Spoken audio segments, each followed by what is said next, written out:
tout le monde, donc aujourd'hui, bah ouais, deux tutos, pardon, de suite.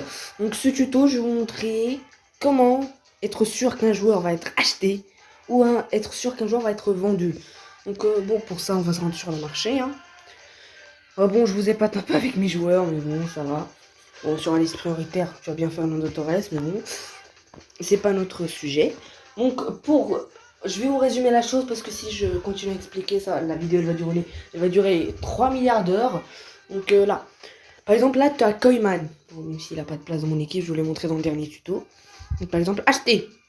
Là si tu as par exemple deux quantités si tu veux être sûr que ton joueur va se vendre, il faut que tu aies des quantités d'achat correspondantes au prix. Par exemple là, ceux qui veulent le vendre à 2 millions 100, 2 millions 110 000, 2 millions 100 000, 2 millions 110 000, il va pas se vendre. Parce que l'acheteur, il veut l'acheter à 1 million 900 000.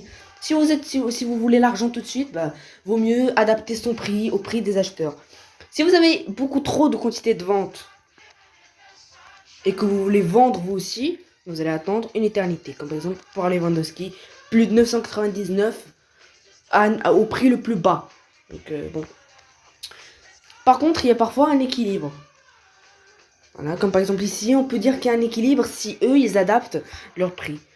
Bon, alors ici, si vous avez beaucoup trop de quantité d'achat, si vous avez beaucoup trop de quantité d'achat et peu de quantité de vente, si vous achetez, vous n'êtes pas sûr que que ça va être acheté, quoi. Bon, bah voilà, c'était un petit tuto.